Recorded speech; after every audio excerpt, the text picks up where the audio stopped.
Hi everyone, this is our channel Around My Story. Please like, share and subscribe. Ne nous sentons-nous pas tous spéciales parfois? J'ai grandi dans une maison d'orphelins. Je ne sais pas de prétendre qu'il y avait quoi que ce soit de spécial à ce sujet, mais j'ai grandi avec cette voix lancinante dans ma tête qui me disait à quel point j'étais spéciale et que ma vie finirait par basculer du jour à la nuit. Il s'est avéré que je n'étais pas en train de délirer ou quoi que ce soit. Ce qui m'est arrivé est le rêve de tout enfant placé en famille d'accueil. Si seulement je savais ce que l'avenir me réservait. Ma mère, mon père et ma sœur jumelle se sont suicidés en 1992. J'ai été sauvée par ma famille élargie pour être abandonnée plus tard. J'ai été reniée non pas parce que deux des familles les plus riches de la ville ne pouvaient pas m'élever, mais parce que j'étais une malédiction pour leur réputation. Mon père et ma mère n'étaient pas mariés, et cela leur a apporté tant de honte qu'ils se sont suicidés.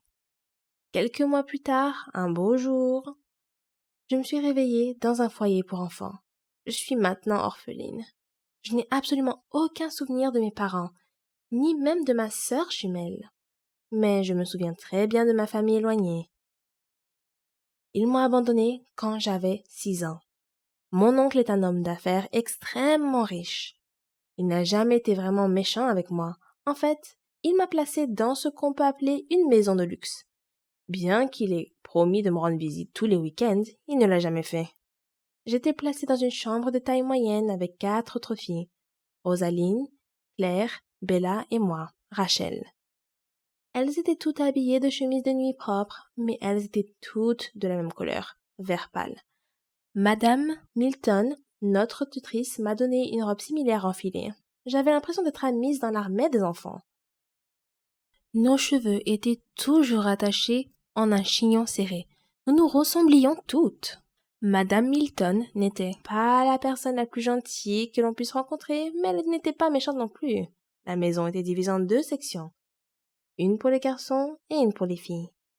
Le seul moment où nous rencontrions les garçons était dans le bâtiment extérieur, qui était une sorte d'école. Nous suivions quelques cours chaque jour, et pour être honnête, nous avions de bons professeurs. Je m'asseyais toujours à côté d'un garçon qui s'appelait Nate. Je le trouvais super intelligent, et il m'aidait toujours à faire mes devoirs de maths, car les chiffres n'ont jamais vraiment été mon domaine de prédilection. Nous avons fini par devenir de bons amis. Chaque fois que je retournais dans la chambre, toutes les filles étaient trop occupées avec leurs jouets. Et elles étaient toutes déjà de bonnes amies. J'avais l'impression d'être une étrangère. Cependant, quelques mois plus tard, je suis devenue l'alpha du groupe. Ne vous méprenez pas, ce n'est pas une histoire à la Oliver Twist. On se faisait tout le temps des farces. Et on riait bien.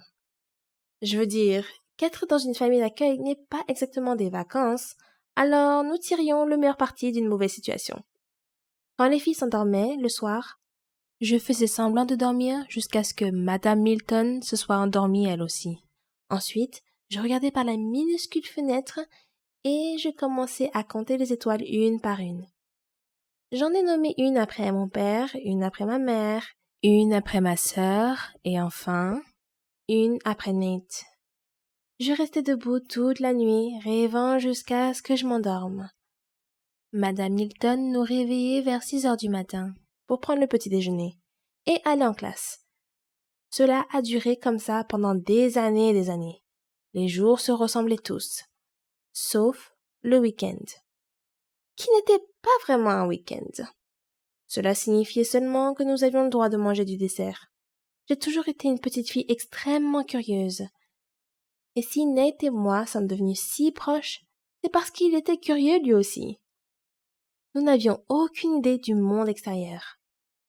Nous avions tant de questions sans réponse, et parfois, nous inventions des réponses pour apprivoiser nos cerveaux.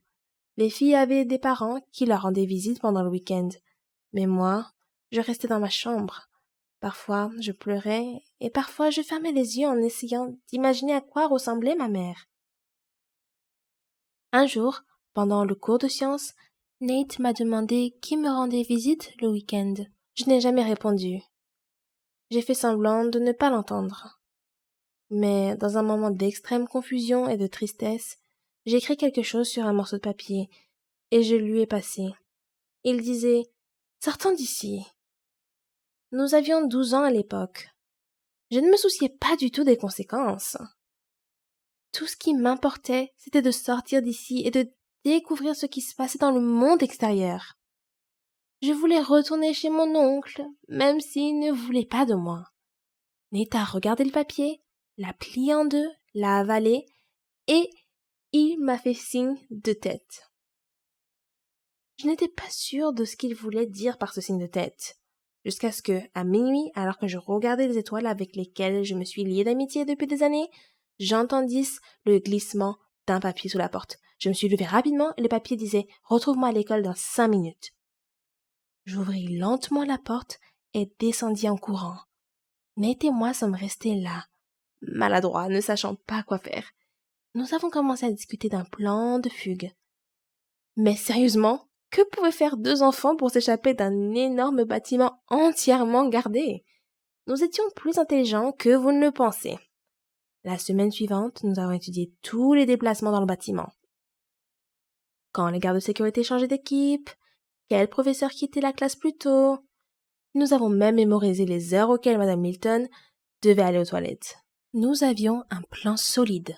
À la fin de la semaine, le vendredi, nous avions cours d'histoire et le professeur partait toujours quelques minutes plus tôt. Au même moment, les agents de sécurité changeaient de poste et Madame Milton mettait 3 à 4 minutes pour descendre et nous raccompagner à nos chambres. C'était le moment. C'était le moment que j'attendais depuis le début. Nous avons passé le dos du garde et nous avons couru et couru comme si c'était la dernière fois. Après quelques pâtés de maison, nous étions à bout de souffle. Nous étions 2 enfants habillés exactement de la même façon, sans argent et sans endroit où aller. Mais nous ne pouvions pas nous arrêter, pas après avoir finalement réussi. Nous avons continué à marcher et à marcher jusqu'à ce qu'il fasse nuit. J'ai regardé le ciel et je n'en croyais pas mes yeux. Le ciel avait des étoiles à l'infini. J'ai laissé tomber mes cheveux et me suis débarrassée de ce stupide chignon que j'avais depuis des années. J'ai décidé que Nate et moi pourrions aller dans un magasin et demander un emploi convenable qui pourrait nous offrir un endroit pour vivre et de la nourriture. Oui, j'étais tellement intelligente et je le suis toujours. Nous sommes donc entrés dans une épicerie tenue par une vieille dame. Nous lui avons raconté notre histoire et elle nous a répondu « Je dois appeler la police ». Nous avons supplié et pleuré et la dame avait un grand cœur. Elle nous a offert des sandwichs et nous a dit que nous pouvions aider à livrer les courses dans le quartier. Nous avons immédiatement accepté. Nate et moi avons dû dormir sous une couverture à l'intérieur du magasin toutes les nuits. Ce n'était pas une situation idéale, mais nous adorions ce sentiment de liberté. Nous avions l'impression d'être des enfants héros dotés de super pouvoirs. Nous sommes restés avec la vieille dame pendant ce qui nous a semblé être une année. Si vous ne l'avez pas encore deviné, j'étais amoureuse de Nate. J'avais planifié notre mariage dans ma tête. Et bien qu'il ne m'ait jamais répondu, je savais qu'il m'aimait encore plus. Un jour, nous avons entendu la vieille dame parler à un officier qui cherchait 2 enfants perdus. On a pris tout l'argent qu'on pouvait et on a couru par la porte de derrière. Je sais que c'est inconsidéré de voler la femme qui a subvenu à nos besoins, mais il n'y avait pas d'autre moyen.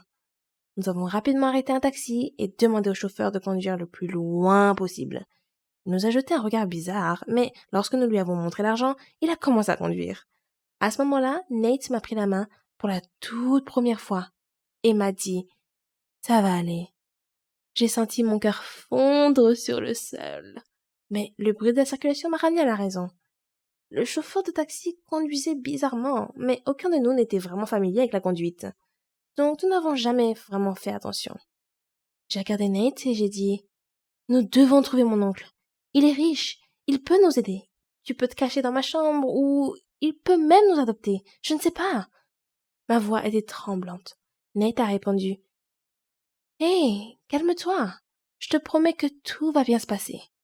Rachel, nous sommes ensemble, c'est tout ce qui compte. Et je vais t'aider à trouver ton oncle. » Je n'ai pas entendu le reste de ses paroles. Je me suis réveillée dans un lit d'hôpital. J'ai crié à plein poumon. Une infirmière est entrée et j'ai demandé « Qui êtes-vous? Pourquoi suis-je ici? Je dois partir tout de suite. Où est Nate? » L'infirmière m'a donné un comprimé et de l'eau. Elle m'a dit « Calmez-vous. Vous allez vous en sortir, votre ami va bien. Vous avez eu un accident de voiture. Quel est votre nom? J'ai repoussé sa main et refusé de prendre la pilule. Je lui ai répondu: Je m'appelle Rachel et je dois voir mon ami tout de suite. L'infirmière est partie. Ensuite, un officier est entré. Il a commencé à poser des questions et j'ai continué à demander à voir Nate. Je n'ai jamais répondu à aucune de ces questions. Je lui ai demandé de rappeler l'infirmière et elle est venue. Je lui ai demandé de m'aider à m'asseoir droit parce que je sentais à peine mes jambes. Peut-être avais-je dormi trop longtemps. Elle est restée plantée là. J'ai baissé les yeux et je n'ai pas de jambes. Que s'est-il passé? J'ai demandé. L'accident est survenu, Rachel, a répondu l'infirmière. Maintenant je suis une orpheline infirme? Non, ça ne peut pas être vrai. Je ne sais pas pourquoi, mais j'étais super calme. Qu'est-il arrivé à mon ami? Il va bien. Où sont tes parents? J'ai fixé le plafond blanc et je n'ai rien répondu. Je ne sais pas comment, mais le lendemain matin, l'officier m'a réveillée. Je lui ai raconté toute l'histoire et j'ai décrit mon oncle et son nom de commerçant. J'avais besoin de toute l'aide possible, mais personne ne me disait rien sur Nate. Plus tard dans la journée, un médecin est venu m'expliquer que je devais subir une opération pour poser des jambes artificielles. Je ne savais pas ce que cela signifiait et j'ai demandé innocemment: Est-ce que cela veut dire que je vais remarcher? Le médecin m'a expliqué que je pourrais remarcher, mais que cela prendrait quelques années. Plus tard dans la journée, mon oncle est arrivé. J'avais un torrent de sentiments contradictoires, mais mes yeux étaient vides. Je ne pouvais pas verser une larme. La première chose qu'il a dite, c'est: Pourquoi t'es-tu fait ça, chérie? Il a osé m'appeler chérie et me reprocher ce qu'il avait fait lui-même. J'ai souri à moitié et j'ai dit: Le médecin a dit que je marcherais à nouveau. As-tu des nouvelles de mon ami?